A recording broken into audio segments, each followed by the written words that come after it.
Good morning, everyone. It's 8 o'clock Pacific time on Tuesday, so we're going to start day 2 of the PUNCH2 science meeting. I'll just give you a couple of introductory remarks. The first thing is notice the stylish shirt I'm wearing with a punch embroidered patch on it. These are high quality things. You can get those in the Punch apparel store. We're not handing them out just because there's so many different styles people want, so you can pick your own. I'm putting a link into the chat. In fact, I'll do it right now. Stand by. Bam. So anyway, you can browse around there and find cool punch stuff. You'll find that the hipper members of the team are already wearing stuff, and it'll last forever. We don't make any money off it. Anyway, so it's we're going to start with a couple of AI talks. In the Punch team, of course, AI doesn't mean artificial intelligence, despite Raphael's title on his talk. It means associate investigator, which is our extended team members that have been sort of added after the original proposal. We're really thrilled to have our 4 AIs available. And let's see, I'll be co-chairing with Sarah Gibson. Say hello to Sarah. Hi, guys. I'm going to turn off my camera, pop my camera on, and say 2 minutes when you've got a 2-minute warning, okay? Perfect. All right, so with no further ado, here's Raphael Atti, who's going to talk about the untapped power of AI for tracking the solar wind flows. Hello, everyone. First of all, I would like to thank Sarah Gibson for inviting me to talk at this meeting about the untapped power of AI for tracking solar wind flows. I work on this in collaboration with Benoît Tremblay, Nicoline Vial, and the Punch team. And I would like to also thank you, Craig, for always replying to my technical questions so promptly. The typical algorithms tracking object motions from imagery data are called optical flows. The problem is formally defined as finding the velocity that recovers the pixel intensity that was seen close by. This cannot be solved as is, and additional constraints are always needed. Optical flow equations get solved mostly by using a metric of similarity to do some pattern matching. For example, local correlation.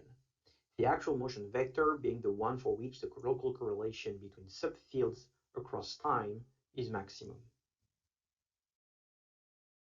Optical flows come in many flavors, with implementation mostly known by their authors such as Lucas Canade, Horn and Schunk, and many variations that tries to mitigate the flaws intrinsic to optical flows. In fact, the mathematical formalism behind them is very naive from the standpoint of physics. There is no guarantee that the linearized optical flow equation has a physically meaningful solution when tracking plasma flows.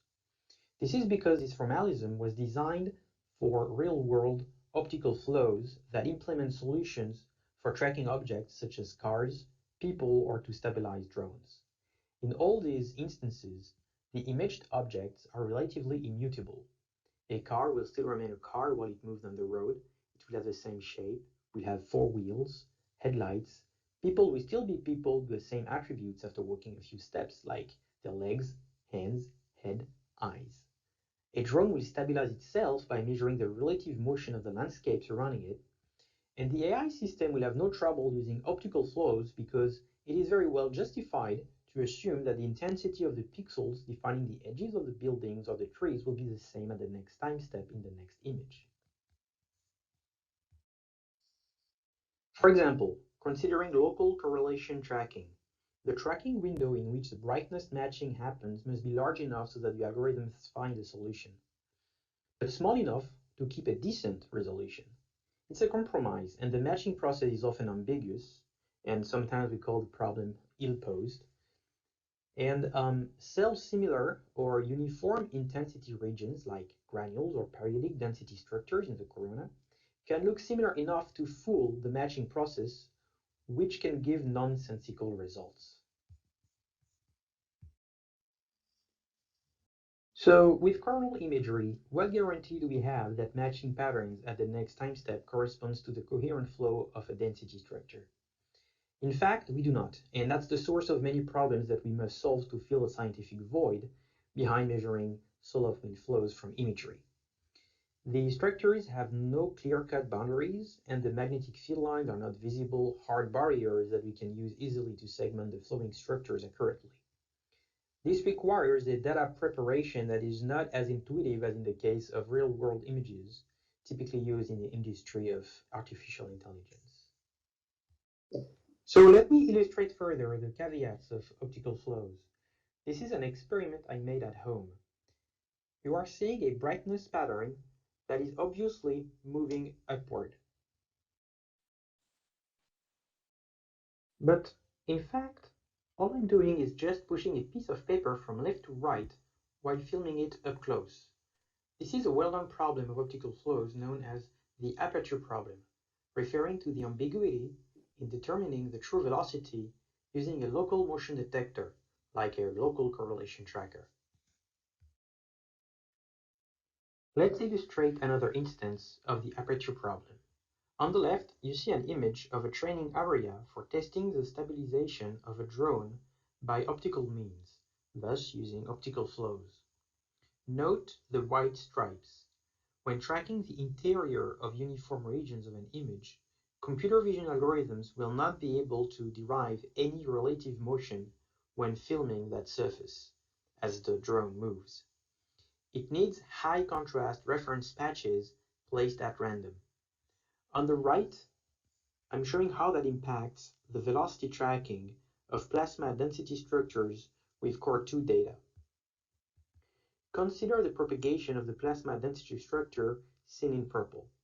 Within the structure, there is poor contrast, and its horizontal dimension grows from top to bottom as it reveals itself in the local subfield when moving upward. The aperture problem will make the optical flow be interpreted as a lateral motion of plasma when there is in fact none of that happening. To address the limitations of optical flows, I worked on different paradigms of motion tracking for measuring plasma flows. One of them is ball tracking, originally invented by Hugh Potts in 2004, and which I've modified for better accuracy on different kinds of photospheric data from different instruments. It was originally designed for tracking photospheric granules, and on the left you can see an example with real data. I've also brought a very different version that will be adapted for PUNCH, which I had called magnetic ball tracking. It was designed to track moving magnetic features in magnetograms. The tracking spheres are simply animated by a physical equation of motion that advects them with the bulk motion of the local extrema of the data surface. They can be granules in ball tracking or magnetic features in magnetic ball tracking. The idea is to dispatch balls on the image converted into a data surface. Using very simple Newton's law applied all over the contact points between the balls and the data surface, the balls settle in the local minima. As the granules or magnetic features move, they push the balls around, whose position is known at any time. The displacement of the balls map the displacements of the local extrema. The assumption for relating the flow of the spheres to the physical flow is more robust for plasma flows because it tolerates substantial changes of the intensity of the moving features, because as long as the features remain cohesive and contain at least one local extremum, the spheres stay locked onto them. Damping forces are also introduced to make the algorithm resilient with noisy data. For tracking periodic density structures in the solar wind, I am adapting magnetic ball tracking for PUNCH data by considering a typical machine learning workflow. With PUNCH observations, unlike photospheric observations, Sorry, I had another technical issue. Can you still hear me? Yes, Yes. we can hear you. Okay, let me try that again. the medium is optically thin.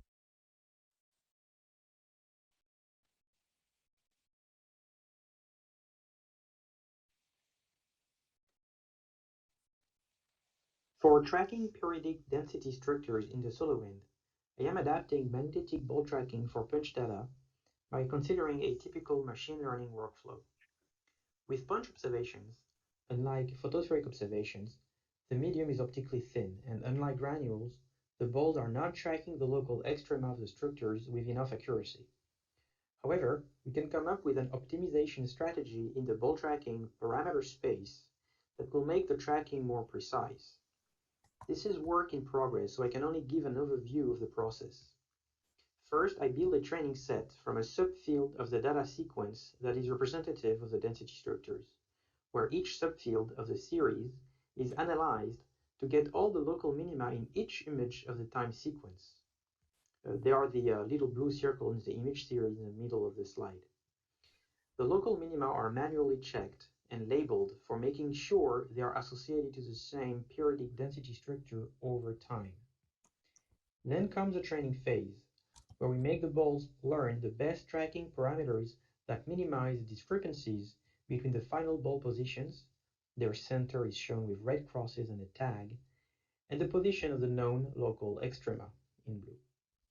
The cost function to minimize is not guaranteed to be convex with respect to the parameters to learn, but it is rather smooth, so I do a first brute force calculation where I simply run ball tracking with thousands of different sets of parameters and search for the set of parameters that give the lowest discrepancy. It is the efficiency of the ball tracking implementation that allows the initial brute force calculation instead of using an optimization algorithm like gradient descent. In a finer tuning step, I may consider an optimization algorithm.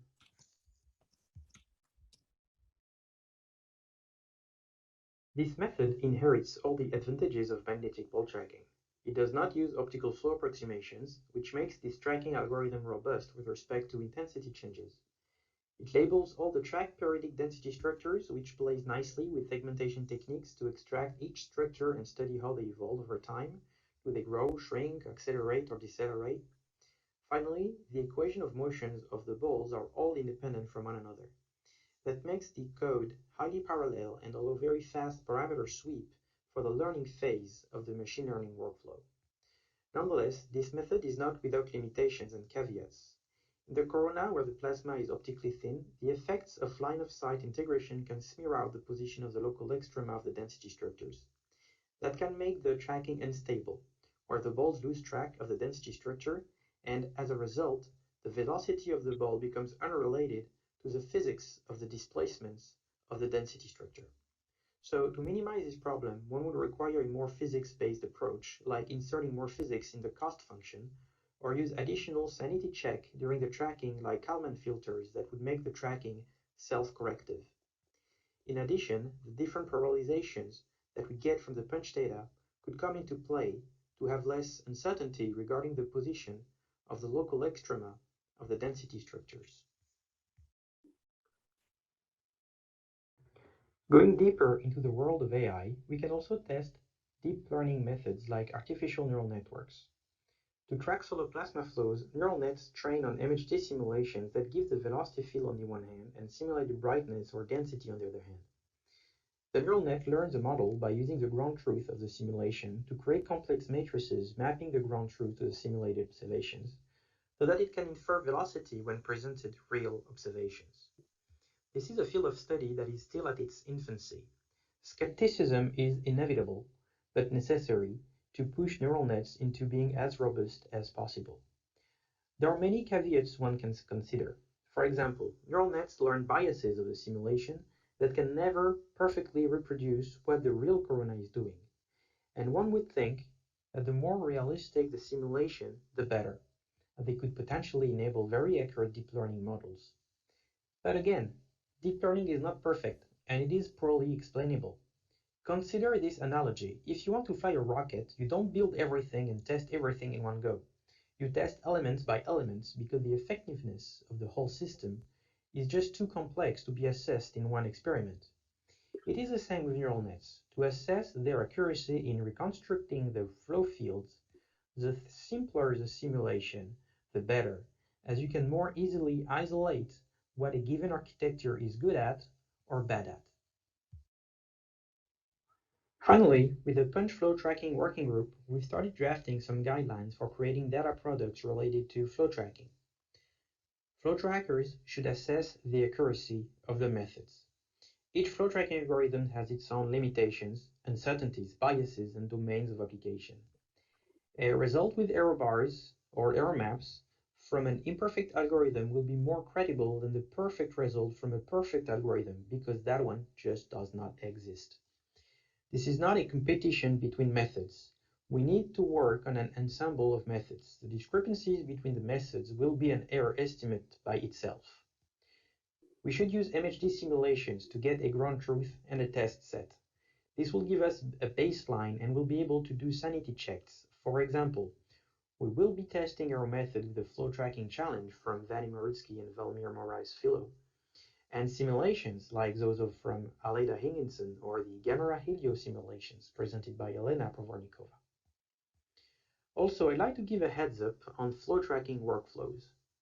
The PUNCH data stream will be about 150 gigabytes per day. Flow trackers should bear in mind that depending on the resolution and cadence that you need, your flow tracking workflow may need to use a reasonable, larger than memory data handling. Even if you are not using deep learning methods, choose libraries and languages wisely. We recommend that you do not impose a language to your future students or collaborator if you are creating something new with the data. Most importantly, for your own sake, document and version your code with Git if you want others to use your methods and if you plan on collaborating. So basically, you'll need to get the good habits of big data science. Communication is key. Remote or hybrid work could become the new normal. Cross-organization discussions should live in a continuum and not just in the narrow time constraints of our workshops and meetings. So I invite you to join NASA's new permanent cross-organization forum at helionauts.org to stay connected with the heliophysics community. Inside Helionauts, PUNCH working group leaders are welcome to create their own focus group for more private professional discourse. More than 180 professional heliophysicists joined so far. In Helionauts, you can share and advertise your papers with a much greater impact and persistent visibility than you would ever have on Facebook or Slack.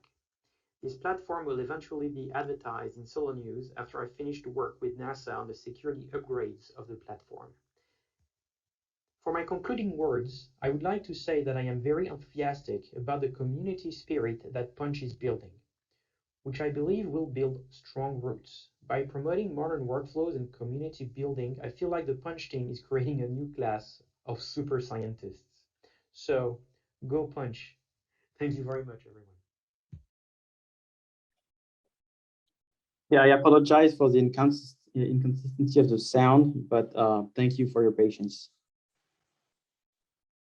All right, thanks very much, Raphael. I'd like to remind everyone we're going to keep carrying on. Please enter your questions in Slido. There's a link in the chat, and we'll pick it up in the discussion section to cover them.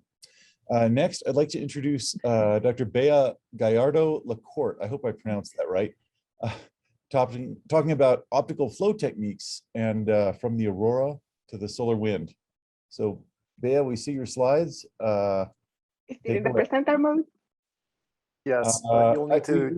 You want to switch the screens, yeah. Okay. It's the upper left there. Okay.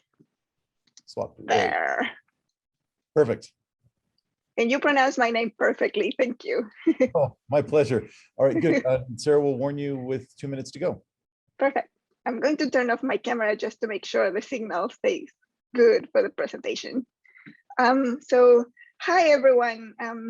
I want to start by thanking the organizers for inviting me to give this talk. Today, I want to talk about the uses of the optical flow technique in the heliosphere and how the aurora and the ionospheric measurements can provide an excellent tool to validate our computer vision techniques. But first, I would like to start by saying that the optical flow technique is a technique that has been applied successfully in many different disciplines. And these are several examples of different applications. So on the left image, you're seeing a myocardial motion taken by an MRI. So in the background, you have the heart image, and the yellow arrows indicate the motion of the heart. In the central panel, there is the motion of a glacier in the Patagonia. This is a paper by Lanuti et al. In 2016. The image is in the background, and in the color-coded are the arrows of the motion of this glacier, where faster flows are in red and slower flows are in blue. And the last application on the right is actually a very interesting application. This is a quadcopter that, instead of using GPS to locate itself and how to navigate the quadcopter, they use optical flow sensors to see the surroundings and calculate how the quadcopter could move. So this is a very interesting application of the optical flow. In general, we have two methods for optical flow. We have the feature-based method and the gradients-based method. In the feature-based method, we basically define a feature that we're going to follow frame by frame. And in the second one, the gradient-based method, I'm going to go over how it works in a second. But as Rafael mentioned, we have different types of the gradient-based methods, like the Horn-Shang, the Srinivasan, the Lucas and Canade, and the Furman and Thompson, and there are many other more. For all the applications that I'm going to show you today, I'll be using the Horn-Shang method. So first things first, how the optical flow is calculated. So the optical flow, that can also be called the gradient or the differential method, is a representation of the apparent two-dimensional motion of an object. And I have put object in quotation marks because this object can be a well-defined object like a car, like you're seeing in this example in the first two panels, or it can be an object like a plasma structure moving in an image that can be the solar wind, or it can be the aurora. So the way we calculate the optical flow is, imagine we have these two lower panels. These are two frames at T0 and T1 to the right. And initially we have an object or a luminosity maybe located at this initial location. And this object will move at T1 to a different location. So the optical flow is going to calculate the change of this object, and it's going to calculate these two vectors that will give us the main vector, the main motion of this object. And in the images up top, you can see the vector motion for the car. This is for a traffic application, but you can also see the magnitude of these vectors plotted on the right side. So in terms of the use, there are several constraints that we need to consider. The first one is that the luminosity is considered to be constant in this method. And we know that in nature, that doesn't happen. It doesn't happen in the solar wind, and it doesn't happen in the aurora for sure. So for the aurora, we have implemented another computer vision technique that is called a robust estimator to account for these differences. Another issue is that the technique does not work very well with structures that are not well defined, that the boundaries are not well defined. So we're still working on how to decrease errors for those boundaries, but those are things that we need to consider when we apply the technique. In terms of the optical flow applications to the heliophysics, you're probably very familiar with this paper by Colanino and Borlidas in 2006, where they calculated the motion of a CME observed by LASCO. So what we have here is, on the left are the two LASCO observations. This is T0 and this is T1. And on the right, we have the optical flow calculations, where the arrows corresponds to the vectors, and the color scale or the gray scale represents the magnitude of these vectors. So we can see clearly the outward motion of this CME, and also regions where the flows are faster within the CME, highlighted by these darker colors here. This technique was validated in a way that I really admire, I really like, and the authors use a synthetic CME to validate the technique. So in the simulation, they knew how the CME evolved, and they knew the velocities, so they could compare with what they obtained with the optical flow technique. So using the Horn-Shang method, we did an attempt to calculate optical flow using stereo data, and we started with Core 1 data. And I want to thank Nati Alzate for teaching us how to plot this data. So this is the Core 1 data attempt. And when we calculated the optical flow, taking the polar coordinates, we realized that it was really hard to understand the motion of the plasma. So we decided to go for a different approach in terms of coordinates. And instead of taking the polar coordinates, we were thinking Cartesian coordinates will help us more where the X component is going to be the azimuthal component and the Y component is the radial component. Very luckily for us, Craig DeForest has already done this analysis. And this is a Core 2 level 3 data for an event happening in 2014, April 14. So what we have here is azimuth in the y-axis and radius in the y-axis. And we can see all the plasma motion observed by stereo Core 2. So taking these Cartesian coordinates, we applied optical flow technique. And we have divided in the two components. We have analyzed for the radial component and for the azimuthal component. So here's the analysis for the radial component. So what we have here is in the upper panels, we have the original data from Core 2. This is T0 and this is T1. And then panel B is the optical flow radial vector. And the panel C is the optical flow radial magnitude, where faster flows are going to be in red and slower flows are going to be in blue. I want to highlight this area of fast plasma flows observed here by the increased luminosity that we were able to obtain also with the optical flow. You can see those fast flows observed by the radial vector, but also observed by this change in the magnitude of the optical flow in the radial component. We did the same for the azimuthal component. So here we have exactly the same data at T0 and T1, and we were able to obtain those faster flows in the azimuthal component and also the magnitude. This is still preliminary, and we are analyzing some issues that we have, like Rafael was talking about the apparent motion of something that is moving azimuthally but is moving radially, and that's something that needs to be analyzed in this application, and we're working on it right now. So as Rafael mentioned in his previous talk very briefly, one of the biggest challenges of these computer-based techniques is the validation. And although these computer vision techniques have almost not been used to track auroral motion, the aurora and the measurements of plasma in the ionosphere provide a really great tool for validation. And in the magnetosphere ionosphere couple system, the easiest way to define plasma motion is by looking at the Danji cycle. And this is a simplified motion of plasma in the near Earth space environment. So what we have here is a very simplistic cartoon-like, and I'm laughing here because we usually think about this laminar solar wind. I know that's funny, but bear with me here. We have a southward IMF here. Reconnection is happening in the date side here at number 1, and then these magnetic field lines are going to wrap around the Earth, moving tailward in 2, 3, 4, and 5. And in number 6 here, night side reconnection is going to happen, and then plasma is going to start moving earthward in 7, 8, and 9. And since the magnetosphere ionosphere system is extremely coupled, the same motion of plasma can be seen in the ionosphere. And this is what we see in the ionosphere on the right side. Reconnection happens in the day side in number 1, then plasma start moving tailward in 2, 3, 4, 5. Reconnection in the night side happen in 6, and then the plasma moves to the sun in 7, 8, and 9. So the reason I'm telling you this is because this plasma motion is important for the validation. And we can take advantage of the ground-based instruments, specifically radars, to measure the motion of plasma in the ionosphere.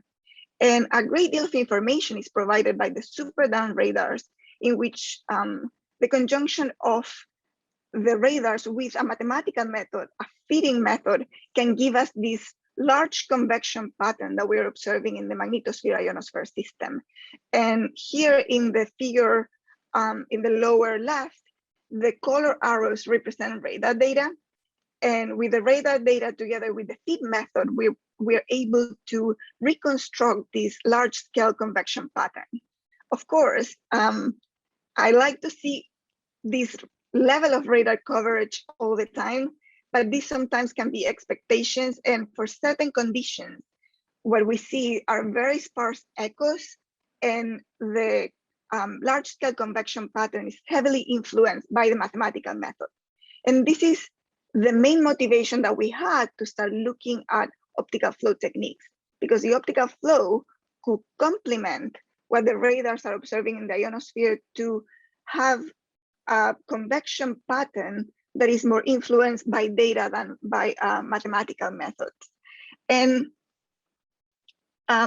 although the echoes can be sometimes sparse, as you are seeing in my reality plot, the conjunction between optical instruments and radar can provide an excellent tool for validation. And the reason that we can do this is because we know that some auroral structures move with these convection velocities. So this is an example of an aurora structure moving with these convection velocities. So these are auroral patches. These were measured by Bing Yang et al. In 2015.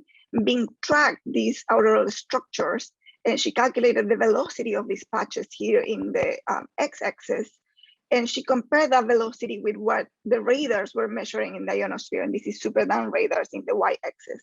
And what she found was a linear correlation between these two velocities, indicating that the patches moved at the convection speed. And we also know of other optical structures such as omega bands or polar cap arcs that also propagate in the ionosphere with the convection velocities. So now, to give you an idea of how much optical data there is from the auroral observations that we can take advantage of, just to start, we have 21 wildlife cameras from the Themis array across the northern hemisphere, specifically across North America.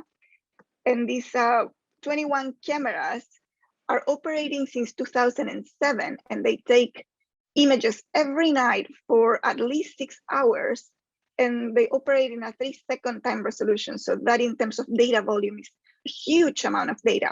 This wildlife data usually represents the green line aurora, so that's why we typically color code this data in green.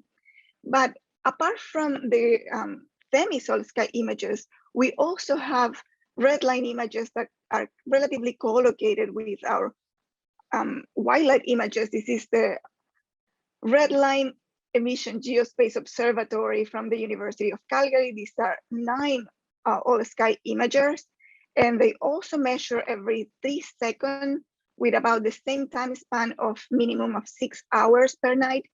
And they have been operating since 2014. So this is also a huge amount of data.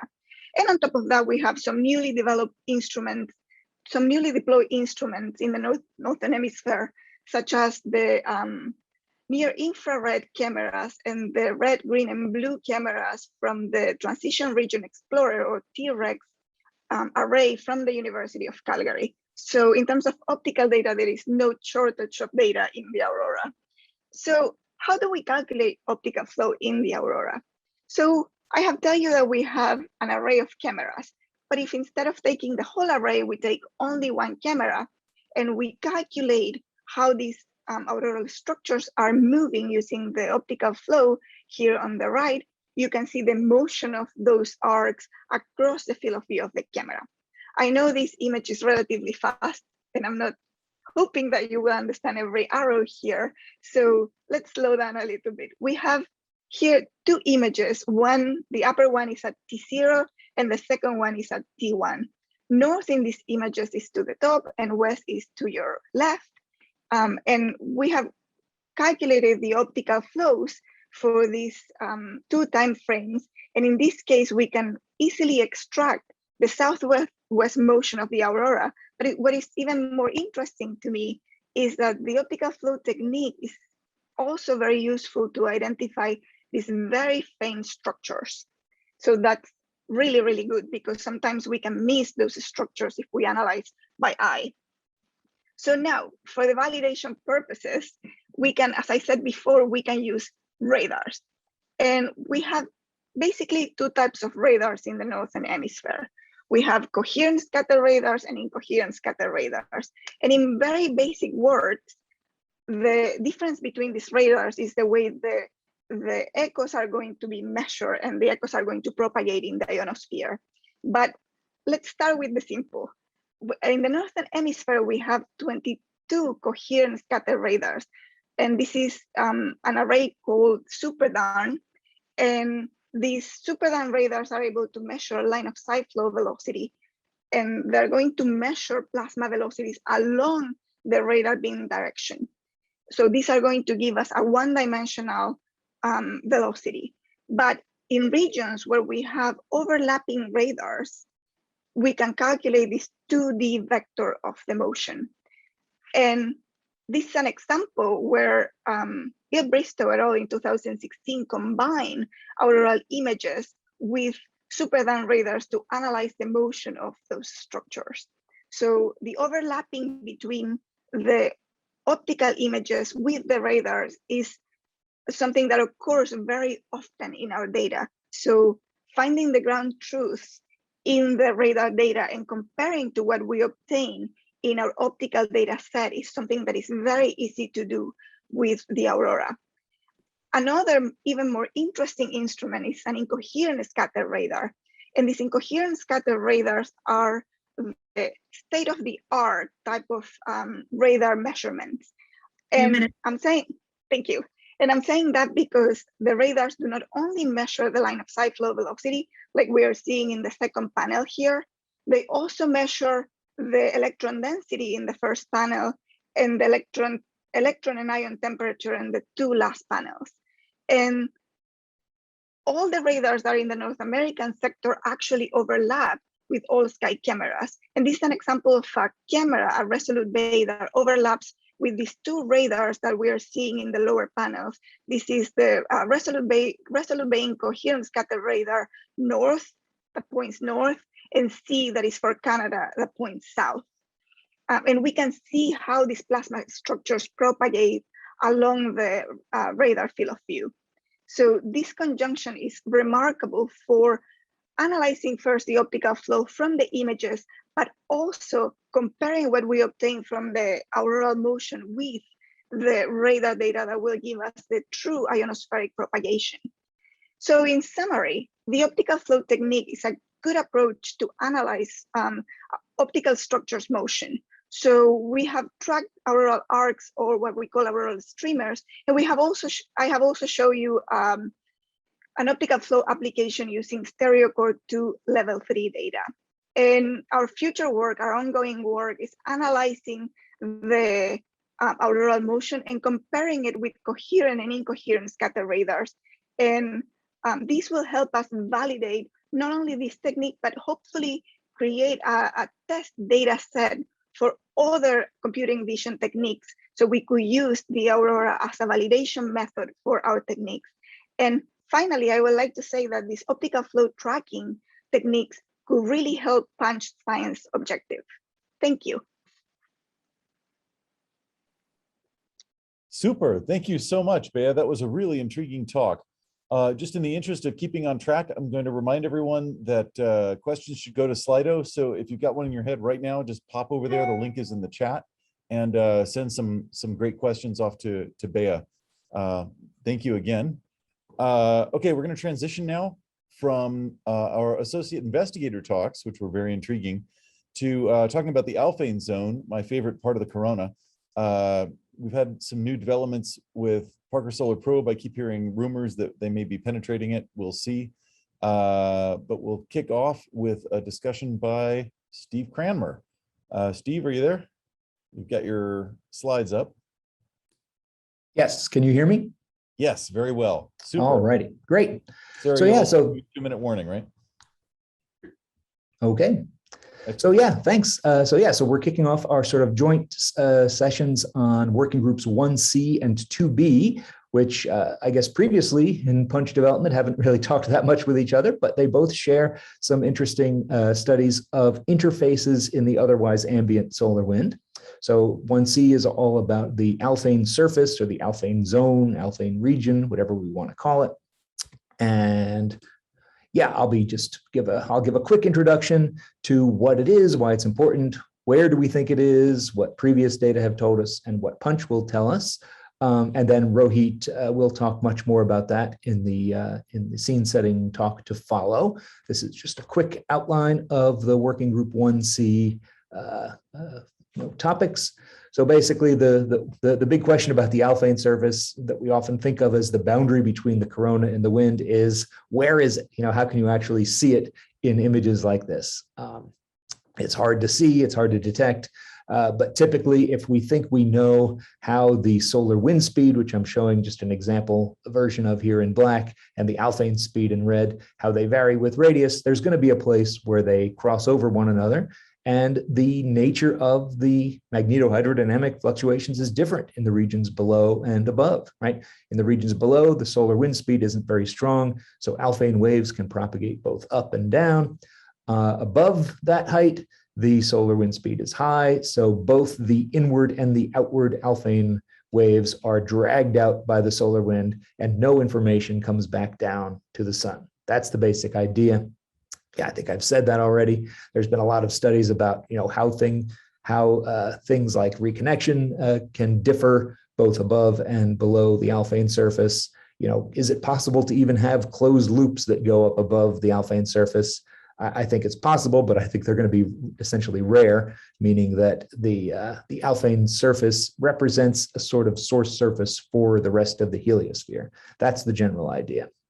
There's also these other ideas from Weber and Davis back in the 60s that the alphane surface is very important for the angular momentum of the corona as the whole system rotates. And also, it's a very interesting place where we can actually measure things. If we know the solar wind speed at the alphane surface, that tells us the alphane speed, which puts constraints on things like the magnetic field, which is very hard to measure otherwise. From remote sensing data above the solar limb anyway. Yeah, so there have been many three-dimensional simulations that have mapped out how the alphane surface changes as a function of position and as a function of different types of solar wind. So it's not just a spherical surface with a single radius.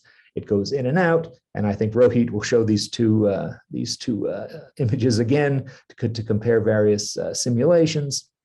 I've got my own sort of one-dimensional simulations that have varying parameters, and you can see that there are a range of different heights for the alphane radius for these 1D models, sort of histograms of where the radius can happen, typically around 10 solar radii. There's also the sonic radius, the classical Parker critical point lower down, and the beta equals 1 surface where the alphane speed equals the sound speed. So yeah, and we get similar answers when we take in situ data and try to extrapolate it inwards. And of course, it's not just single models of an steadily accelerating solar wind. There are also possible striations, density variations from magnetic field line to magnetic field line. And then even along a magnetic field line, there can be strong density fluctuations that we observe as blobs or puffs or even shocks. And that just means, because the alphane speed depends on the density, that means that there can be a very sort of chaotic or fractal or frothy alphane zone rather than a single radius at a given point, right? As you move out from the sun along one radial line, there might be several points where you cross this magic surface. So it could be a much more complicated thing. I wanted to just say a little bit about previous data. We've been using remote sensing white light coronagraphs and heliospheric imagers to track things as they flow through the solar wind. There's a lot of flow tracking discussion here.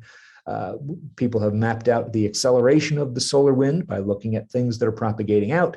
This is just a sample of data over the past few decades that looked at the slow solar wind, mostly above streamers.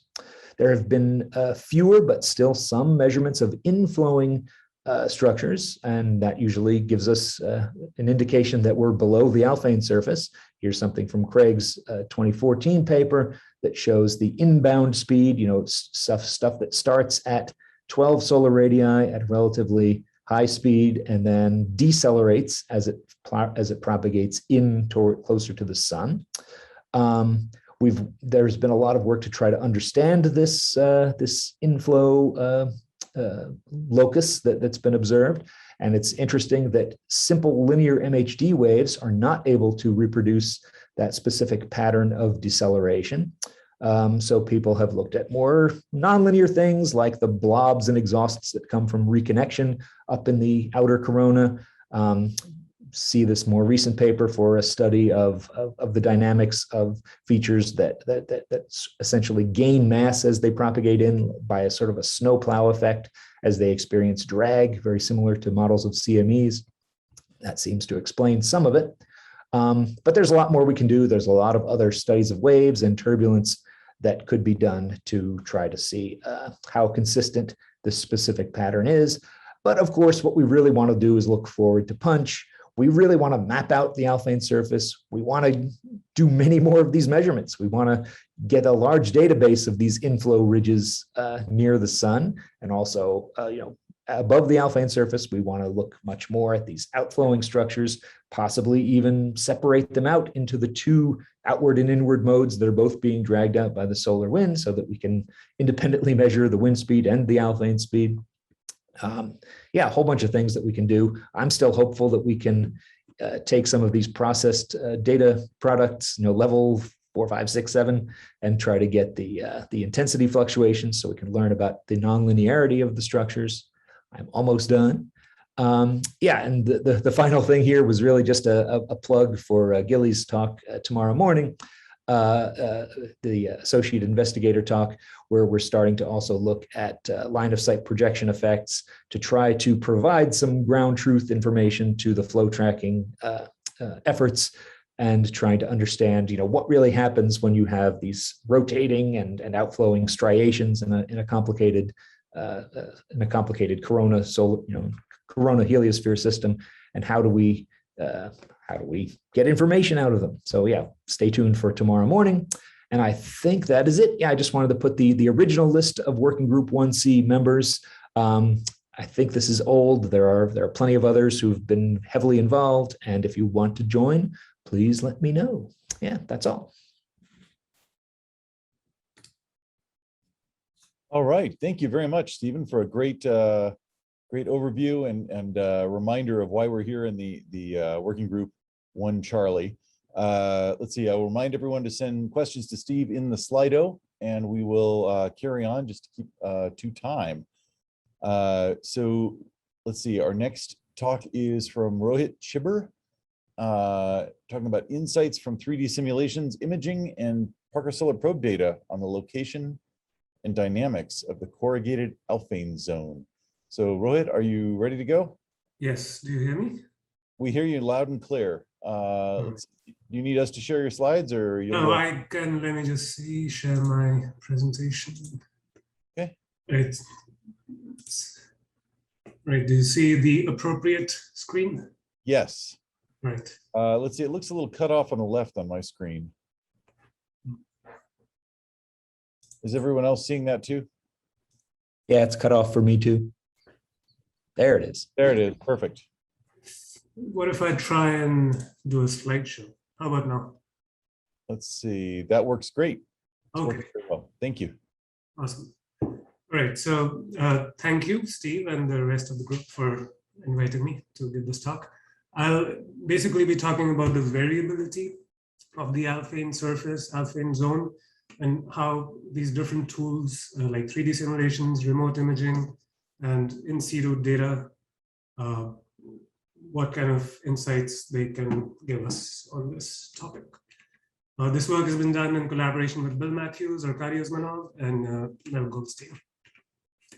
So I'll start off with a quick review of work showing what kind of large-scale variability you get, which is often connected to solar activity effects. But there's also some recent observations that suggest variability at a finer scale, and this is what you might call the rugged or corrugated Alphane surface. And then I'll talk about some very recent work that we've been doing, where we use our 3D simulations, which have a turbulence model coupled to them, to look at the effect of turbulence on this, the variability of the Alphane zone. So let me start off by some familiar slides that Steve also showed. These are just the kind of meridional plane plots that you get from 3D global MHD simulations of the solar wind. And on the left, I've got a simulation that's based on a 0-degree tilt dipole run. So you see that the surface is pretty smooth and spherical, except for this sort of depression at the where you have the current sheet region where the magnetic field is small, so the alphane surface dips down. If you do magnetogram-based boundary conditions, then you get slightly more variability. For a solar minimum case on the left, it's kind of similar to the dipole case. But if you do a solar max-based magnetogram, then you see much more variability. But this is variability that is pretty large scale, and it can be pretty well traced to solar source effects, like basically the topology of the magnetic field at the sun. The effect of solar activity on the alphane surface has been studied in some simulation work. Revel et al. Looked at basically simulations that were run with increasing magnetic complexity of the source magnetic field. So you've got a dipole-based run on the left, a quadrupolar magnetic field in the middle, and an octopole magnetic field on the right over here. And one very clear effect you can see is that the alphane surface, which is this thick line over here, this line over here, and this line over here, it dips, it goes closer to the sun the further you increase the magnetic complexity. And this is usually understood to be an effect of the fact that the higher order poles, the higher order moments of the multipole expansion of the magnetic field, they decrease faster with distance. So you basically have a weaker magnetic field at the same distance if you are using a complex magnetic topology. This has also been studied by Pinto et al., who used a solar dynamo model coupled to a solar wind model to study the effect of the solar cycle on the alphane radius. And they also saw that when you go from solar minimum to solar maximum, then the alphane surface actually drops to lower heights in these simulations. And this has been seen in several other simulation-based works as well. What do observations tell us about this question? So what you have from in situ observations is they're based, the studies of the alphane surface that you can do from in situ observations are limited because you have to assume radial scalings for both the magnetic field and the density. So people, what they normally do is they take 1 AU measurements of the solar wind speed, the magnetic field, and the density. And they assume that the magnetic field is given by something like a Parker spiral. The density is a 1/r² radial scaling, and they assume that the wind speed is constant. And using that, they can extrapolate back to the sun and get some kind of an estimate for the alphane radius. So in this work by Boulder et al., they see that the alphane radius, which is in red, is actually correlated with the sunspot number. And you see similar kind of an effect in this work by Casper et al., where the sunspot number is in red, and then you've got this distribution of the alphane point in the background. And you can see that the alphane radius actually goes up during solar maximum. So there seems to be this kind of discrepancy between what MHD simulations give you and what observations tell you regarding the variation of the alphane radius with solar activity.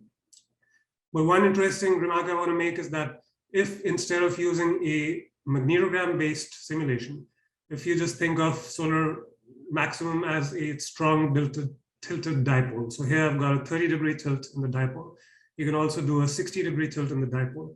Then these results, observational results, kind of make sense in this picture because when you have a tilted dipole, then this part of the alphane surface that you see in the ecliptic plane is higher than what you would see in an untilted dipole during solar minimum, where the alphane surface in the ecliptic plane dips to lower heights because it's in the vicinity of the heliospheric current sheet. So that's an interesting way to look at it, that if you use magnetograms, then this result doesn't seem to be consistent with observations. But in a tilted dipole view of solar maximum, this result does seem to make sense. So there's more recent work, remote sensing observations over here, which show which suggests that the alphane surface has variability at a finer scale, and it's actually corrugated or rugged or even fractal. And this is something that you can see in the DeForest et al. Movie here, where you see these brightness blobs, brightness fluctuations. And you can see that even along one radial spoke, there's fluctuations in the density to the extent that this brightness tells you something about the density. And that's telling you that you might have a very, very patchy kind of an alphane zone, extended alphane zone, instead of one alphane radius, even at one latitude or longitude. Similar kind of an idea can be had from these results from Lotova et al. That used radial scintillation measurements to infer this region between 10 and sort of 35 solar radii, where you have an enhancement in the scintillation, and they interpreted this as enhanced density fluctuations. Okay. So there's very recent work that's based on in situ measurements that also points to the existence of a corrugated alphane surface. On the left, I've got this plot from Verscharen et al., who used Ulysses data, and they did the usual in situ kind of analysis using radial scalings, but using Ulysses's latitude scans, they were able to infer the alphane radius as a function of latitude. And you can now see the kind of fine scale variation that you have even during solar minimum on the left. And it's much more, much larger fluctuations during solar maximum on the right. This plot by Liu et al., they used PSP data. So in this plot, I'm showing you a result from the second PSP encounter. And again, they used the radial scaling approach to infer the alphane radius as along the PSP trajectory. And that's shown in the black curve over here. And you can see it's pretty lots of structure and variations. And you can see that in the middle panel, I'm showing the velocity, the proton velocity. And you can see when you have a larger speed, then the alphane radius kind of dips down, which makes sense. But also you can see variations with density. So if you have this low density region over here that PSP saw, then the alphane radius goes up, like in here. So you get all these interesting correlations between highly structured alphane estimates of the alphane radius.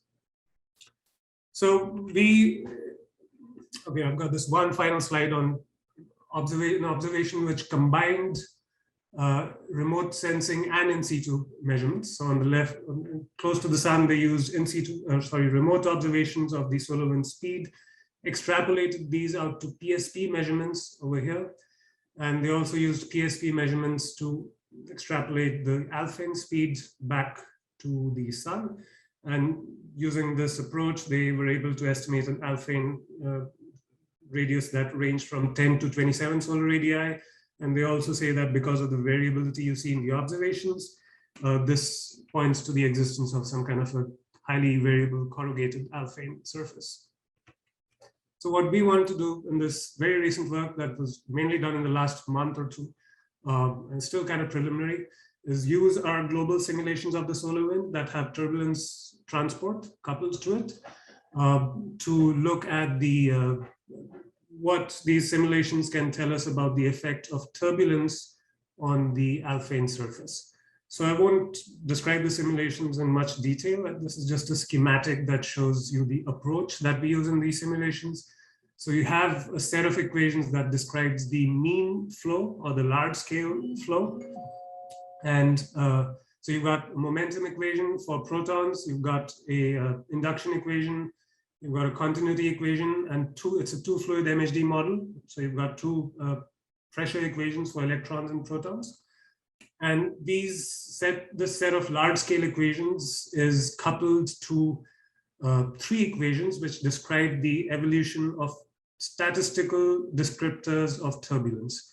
So you've got an equation for the average turbulence energy, the correlation between the velocity and magnetic fluctuations, or the cross helicity, and the correlation scale of the turbulence, which you can think of as the largest turbulence structures in the solar wind. So through this coupling, you can have basically look at the impact of the turbulence on the large scale flow and vice versa. The most recent version of this model was presented in Arkadiusz-Manov's 2018 paper, and the simulation is pretty well tested and has been compared with lots of observations. The one set of comparisons I do want to show is from this recent work, which is in press in AppJ right now, where so I just want to show you the variables from the model that I'm going to be using in this analysis of the alphane zone, just to emphasize the point that we do get reasonable agreement for these quantities. So the results we are getting from our analysis, you can expect them to give you something that's reasonable, something in a correct ballpark, at least. So what we did here was we used 5 simulation runs, each of which was based on a magnetogram corresponding to 1 PSP encounter. And we looked at the first 5 PSP encounters. And in this plot, I'm just showing you the results aggregated from these 5 simulations and from the 5 PSP orbits. So the PSP data is in blue over here, plotted as a function of heliocentric distance. And the results from the model from the 5 runs are shown in red. And I'm showing the radial velocity, the radial magnetic field, tangential magnetic field, proton density, and the turbulence energy. In the plot on the right, I'm showing you averages. The symbols are averages in bins of 10 solar radius. And the bars above and below the symbols give you tell you what the 1 standard deviation value above and below the mean is. So what you can see generally here is that the velocity from the model and from PSP generally agree. You get larger variability in the observations. Similarly, for the radial magnetic field, you get pretty good agreement. The tangential magnetic field also agrees well. The density is really good. And what you see in the turbulence energy is that the model seems to skirt the upper envelope of the measurements. So this analysis, you can take this with a grain of salt then, that what the turbulence amplitude we get from the model, it kind of represents the upper bound of the turbulence levels that you might actually see in the solar wind as far as PSP is concerned. So the turbulence energy, by the way, is the total energy in the velocity and the magnetic fluctuations. And I'm going to be using this to break the turbulence energy up into these 2 flow and magnetic parts.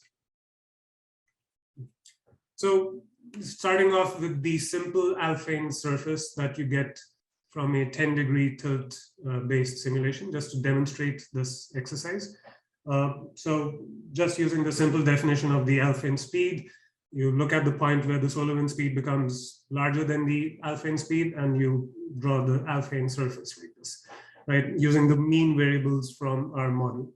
But what you can do is get some kind of an estimate for the root mean square velocity and magnetic fluctuations by assuming a reasonable alphane ratio. So you can just assume that the ratio of the kinetic energy to the flow turbulent energy to the magnetic turbulent energy is equal to 1/2 is what we assumed, which is kind of what you see in PSP, although it does vary. But this is the alphane ratio, and what it does is this assumption allows us to convert the total turbulence energy into velocity and magnetic fluctuations, root mean square velocity and magnetic fluctuations. And then what you can do is add to the mean magnetic field this RMS magnetic fluctuation, add and subtract it from the mean magnetic field.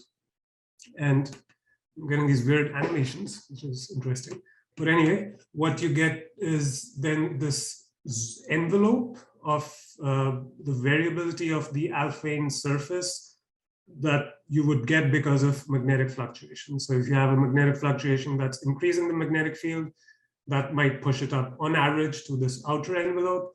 And if it's decreasing the magnetic field, it might push it down here.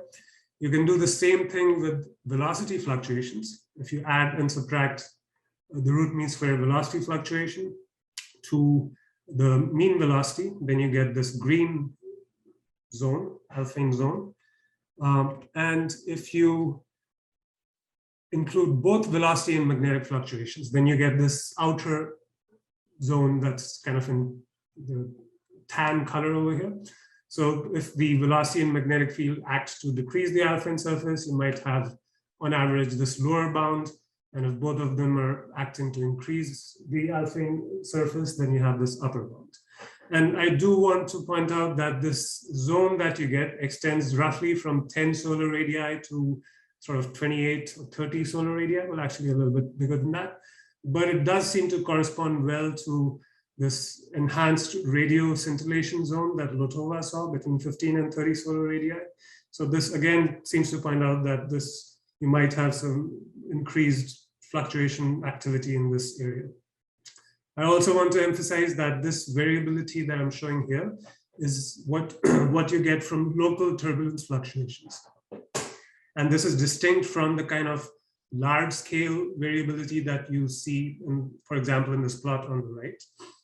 And if you have this kind of an alpine surface during solar maximum, then this turbulent variability is going to be superposed on top of this large scale variability. And I'll show you an example of that later on. 2 minutes.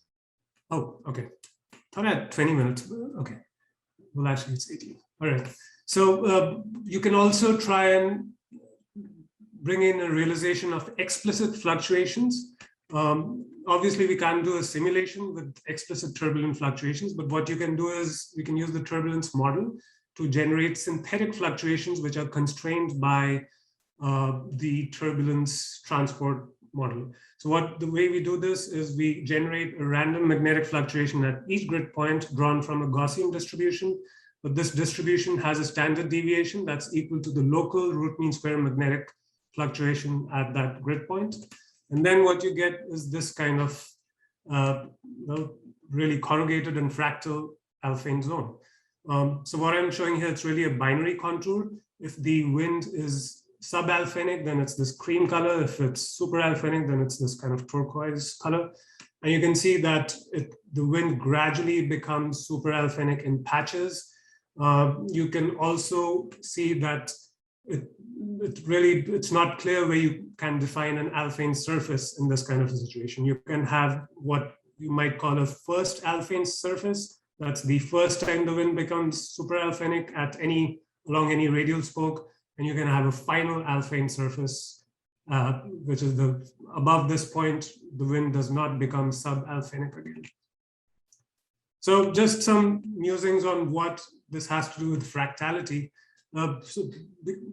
Originally, Mandelbrot introduced fractality in the context of this scale invariance, where if you measure, he asked the question, how long is the coast of Britain, right? And if you use a finer scale, then the coastline of Britain can become infinitely long. So you can talk about fractality in that sense. We can also talk about it in the sense of this border between the US and Canada in the region of 1,000 islands in New York. And so it's not clear where you can draw the border between Canada and the US in this map. So you have a similar kind of a situation where you have blobs of super and subalphinic wind. I just want to show you quantitatively how this, if you look at the fraction of points that's sub and superalphinic, then this fraction of subalphinic points goes down as a function of radius. So clearly it's not one well-defined point where you get this transition. I'm showing you the Mach number here. And let me kind of quickly show you the solar minimum case and the solar maximum case over here. And I think I'm running out of time, so I'll end with this plot. I'm showing you the Mach number from this synthetic fluctuation-based model along the virtual PSP trajectory that we fly through the simulation. And that Mach number is given in red. If you compare it with the Mach number that you get from PSP's first encounter, and that's in blue. And you can see that the model seems to capture this corrugated nature of the Mach number pretty well. The only place the Mach number goes down is when PSP was seeing these high-speed streams, which the model kind of misses. So a discussion of a lot of this will be, please come to Bill's slides later today. He's going to talk about some implications about this corrugated alpine zone. And let me stop here. Sorry if I went a little bit over time. That was terrific. Thanks for the great overview, Rohit. And I will remind everyone that rather than holding question sessions now, we're putting them in Slido. So Rohit, please have a look at Slido in a couple of minutes. Everyone else, please direct your questions there. We're going to turn now to the second topic for discussion later in the day, which is CIR formation. CIRs being one of the most enigmatic and unexplored major features of the heliosphere. So we're going to kick off with Kurt de Koning, who will give us an overview, and then we'll hear a more in-depth talk from Vic Pizzo. Kurt, are you ready? Uh-oh, we're seeing security and privacy preferences on your screen, but we're not hearing you.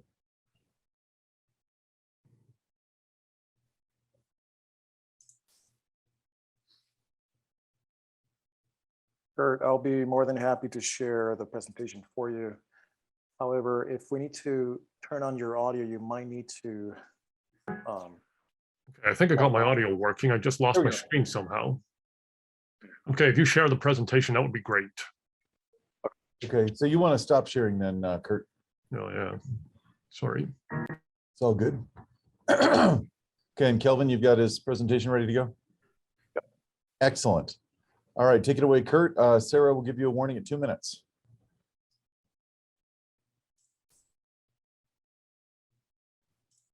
I think you're muted, Kurt. I think I'm muted again. There you go. Okay, so I'm doing a brief introduction on PUNCH and CIRs. The majority of the introduction on CIRs will, of course, be done by Vic Pizzo. So can we go to the next slide, please? So here's a very simple cartoon taken from Borofsky and Denton, the paper that Heather Elliott mentioned yesterday, showing what a CIR looks like. This is, I guess the big question is, how did we get to this picture? And using the usual scientific method, models, theory, but above all, we got here through observations. So next slide, please. Now, the observations that have been made are, as indicated in this cartoon over here, they are in situ observations, and those observations are simply a one-dimensional track through what is a three spatial dimensions plus one time dimension, so really a four-dimensional feature, or a four-dimensional solar wind feature. So in situ observations provide really a very limited understanding of CIRs. Now, we got some improvement with the launch of stereo. Next slide, please. We got, oh, I guess this is a example of actual data that was observed one-dimensionally. So next slide, please. So we did get some improvement from white light observations from stereo, and that's shown in this example over here, taken from the paper of Wood et al. From 2010. On the left here, we have stereo B observations. On the right here, we have stereo A observations. And then in the bottom panel, we have Brian Wood's simulations, white light simulations, based on his model. Yeah, I'm sorry everybody's hearing the piano. My son's got piano lessons at the moment, and they're doing that by Zoom as well. So here is the observations. Now, observations, obviously, white light, as you can see in the image, it's a two-dimensional observation. So we have made some improvements over the in situ observations. So if we go to the next slide, this is the reconstruction that Brian Wood made of the CIR, taken from the two stereo perspectives using total brightness observations. Now, I'm emphasizing total brightness over here because, of course, the big feature about PUNCH is that we're going to polarized brightness as opposed to just total brightness. So next slide, please. So here is talking again about total brightness. Here is how total brightness falls off with position at different elongation, different lines of sight or elongations through through the heliosphere. So elongations are shown over here on the bottom, 7 degrees, 17 degrees, and 37 degrees. And you can see that the normalized total brightness over just this very small scale, it covers a huge range of distance from the Thomson sphere. This is, of course, the gradual drop-off in total brightness leading to the Thomson Plateau that Craig DeForest and Tim Howard talked about in their groundbreaking papers. Now, the importance of total brightness shows up in the next slide. Excuse me, of polarized brightness shows up in the next slide. So next slide, where again, we're showing the same scale, the same position scale, but you can see how much narrower and how much more rapid the drop off in total or in polarized brightness is in this case. Now, it is worth pointing out that although there is clearly an improvement relative to the previous figure, we still have a width to the polarized brightness region, inspired by the time that I was a postdoc in New Mexico, and again by Cheryl Lynn's talk from yesterday. Instead of this being the Thomson Plateau, I figure we should be calling this the Thomson Mesa. It still has a definite finite width. And that finite width means that when we're going to do reconstructions, we have to be aware again that this is not a delta function. We cannot, although we can do better in finding our features, we cannot, we do need to be aware of, there still is a width in here, and that's going to mean that finding out what the location of the feature is going to be difficult, or is not going to be impossible, or is not going to be without error. And this is important because, of course, CIRs are these huge three-dimensional structures. These are not the small blobs, the compact blobs that we heard about yesterday. Compact blobs should be easy to locate with this kind of a narrow Thomson Plateau or Thomson Mesa. But when we're talking about CIRs, which are these much larger structures, locating them is going to be harder to do. And when we have this finite width still in the Thomson Mesa from polarized brightness, then we need to be aware that we cannot locate features, or we need to be aware that there will still be error, and that's going to affect how we do our reconstruction. So going to the next slide, we have a unique opportunity. We've seen CMEs, with PUNCH, I mean, we have a unique opportunity. We've seen CMEs studied in total brightness. Next slide. We've seen CIR studied in total brightness. The Rolliard paper from 2008, the Wood et al. Paper that I was just describing. And then the next slide. We've seen CME studied in polarized brightness. But, next slide, and then again, next slide, we have never seen CIR studied in polarized brightness. So we really have a completely unexplored parameter space, observation space that we're going to be dealing with. And therefore, well, that's the exciting thing about PUNCH. We have this unique opportunity to, with a brand new set of observations that we have never had before. And well, that's what Vic is going to be talking about a little bit more.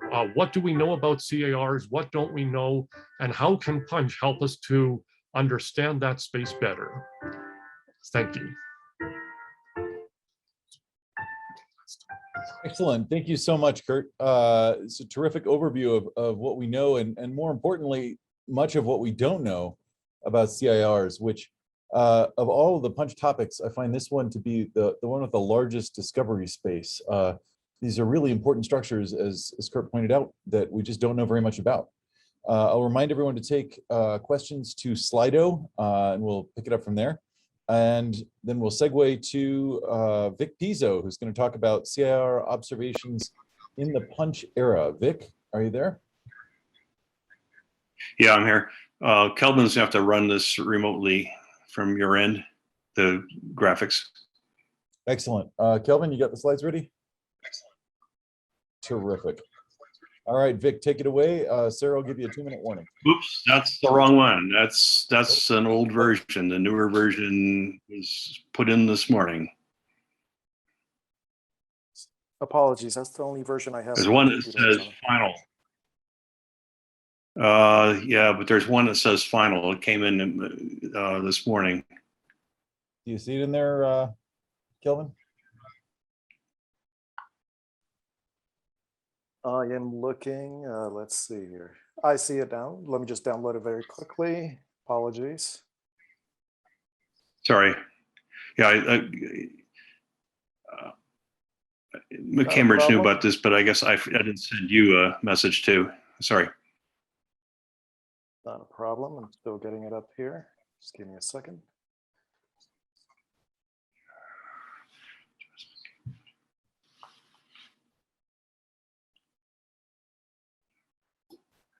All right, I have it here. Let me just go full screen on it. Terrific. Thanks.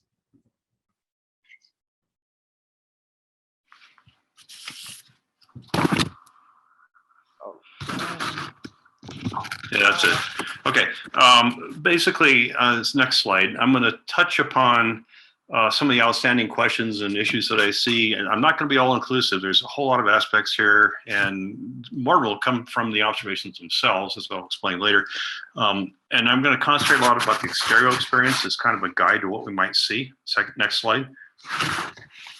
This is just your standard schematic of a CIR by somebody or other, and it shows an early 2 years into the stereo mission, the views that we had. Now it's an asymmetric view because the CIRs themselves are asymmetric. They look different from different angles.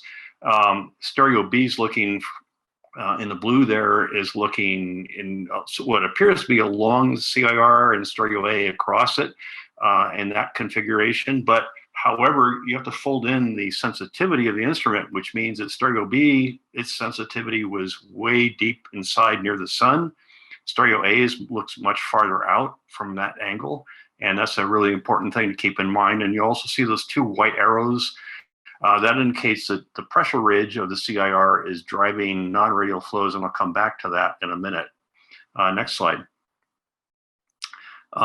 Core 2 is our main source of near-sun observations. It had 3 polarizers, somewhat lower cadence. They were not, imaging with those was not poor. The biggest thing was that the signal to noise was not real good, except in the brightest features. And the ranges of observations plane of sky wise were 5 to 20 solar radii.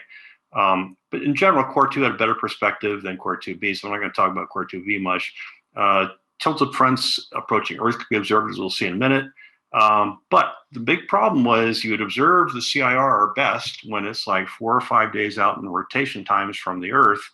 And that caused problems of interpretation, connecting up what you see visually with what you actually measure with spacecraft near Earth. Next slide, please. This is trying to, again, emphasize this look angle problem. Here you can see stereo A had a bit, for most of the time, stereo A had a better view along the CIR, so most of our information is going to come from stereo A. Next slide, please. Despite, there really wasn't that much done in the way of Core 2 polarization studies. It was with CMEs, and this is an example of a CME study that was done by DeForest, DeKoning, and DeElliott, as I put it there. Sorry about that.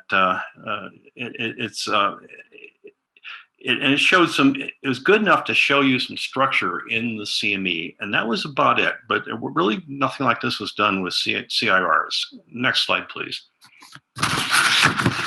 What was done was largely from the HI perspective, and HI was mainly looking at density fronts, both CME and CIR, but most what you'll find is all done in difference of images. I'm not sure there's anything done actually with direct observations because the signal was just too weak. You can see here outlined in yellow a propagating on the right-hand side from top to bottom, a propagating front, which is kind of tilted, which a lot of these CIR fronts are and should be. And they were able to be seen in HI, in particular HI1. Bottom panels from HI2, you could actually see them out there in certain circumstances. But that's pretty much the kind of things we had, and they were not real routine, weren't used a lot. Next slide. What was used a lot were JMaps, and yeah, I'm gonna have a lot to say about JMaps here. After all the mapping presentations we've seen, JMaps look worse and worse, but okay, hopefully we'll have something better. But anyway, JMaps show the propagating fronts on plane, usually the ecliptic only, and so there's really very little 3D information. And as seen by HIA, the features moving out at a constant speed would produce a pattern kind of like what you have on lower right there. And those were kind of what we have had, and those are the source of JMaps, and they were been used really widely, particularly for like forecast purposes and just tracking the fronts, wondering, when you wonder when the CME is going to arrive. So next slide, please. But you could tie together those kind of images day by day, and as a function of elongation angle, and you'd get a picture sort of like this, a synthetic picture over time, and the streaky, pointy features there in the top panel. Those are basically helmet streamer tops, which are dense and very visible in this. And then behind it, you would have high-speed flow, as indicated by the lower pattern. The top pattern kind of is lined up to show you what would correspond in density at Earth, and the dotted line there should show you the high-speed flow behind. The high-speed flow, of course, is very, very low density, so you may not see it. So what those streaks are behind there, that you see in this picture on top. It's hard to tell what they are because they're probably not from the CIR, the high-speed stream itself. They're probably something foreground or background with no polarization. You can't tell. Next slide, please. And I want to concentrate on the limitations. They're okay for starters in the stereo era, and limitations were really not just ignored, but like abused, I think, frankly, by a lot of papers. There's just only so much information there, so many assumptions built in. And you could track the fronts in a plane. There's no 3D evolution. There's no depth perception. And sometimes telling the difference between a CME front and a CR front was difficult. And Punch hopefully will correct this and we'll have a tool. We've seen a lot of tools this morning. Maybe I'd like to see a tool that would sort of replace JMaps down the line here. Next slide, please. All right. Now from Punch, I'm just going, this is mostly speculative here. We want to know if polarization can improve the limb view reconstructions, such as those generated by Frazen and Morgan, and also those Lascaux area images where you see the structures moving around. In that area, the actual curvature of the fronts the spiral curvature produced by rotation is very minor. But as you move further out, things become more complicated. And the CR roots they're extended objects. They're not just discrete blobs, but they may have blobs in them, which could be useful to see. And as we probably saw in stereo there, but there's more to them than that. And even with polarization, I want to remind people, you're working with an integrated view. It's not a point observation. So if you're not looking at a little blob, you're looking at something more extended, it becomes more complicated interpreting what you're looking at. In addition, so we need some advanced modeling to assess the contrast view angles, but it's not straightforward as far as I'm concerned. There are so many assumptions built into coronal models, interplanetary models in many ways are a lot simpler, but coronal models are really complicated, and all models, I don't care whose they are, they've got built-in parameterizations and all kinds of things that most people aren't aware of, and a lot of them are innocuous and kind of irrelevant. but some of them are important and you need to know what they are in every case. So getting a good model is an issue. And you need to know exactly what question you're going to ask of that model. Next slide, please. This, and particularly in this region where you transition from nearly radial to the curved flow, is going to be really important. And I don't know how we're going to pick out the best models that transonic region. I think we simply have to look at a variety. And this is, I'm talking now before we actually see punch images, and then try and pick out what seems to agree best with what we see. Are they smooth, or they have these bumps or substructure or not? And I want to also point out that CIRs are not really, I mean, we think of them as time dependent, like in that little cartoon I showed you, but they really aren't. They are time dependent. And that means there's probably a lot of fast mode, long wavelength MHD wave activity with that. I don't know how that would look in the punch domain, but clearly you're going to be looking at structures that are varying time-wise as well as space-wise.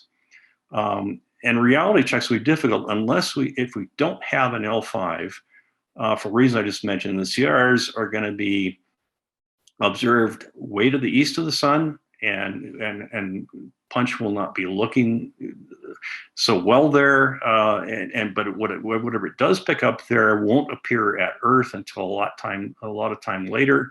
And then and then there's a mix up between latitude and time evolution, et cetera. And that's going to make it hard to interpret. Next slide, please. The main thing I want to say is, based upon long experience with spacecraft observations, we have to expect the unexpected and actually feel very comfortable with that. In fact, it's good. Go on to the next page here, please. Next slide. Okay. I want to show you something from Helios A. This was really unexpected.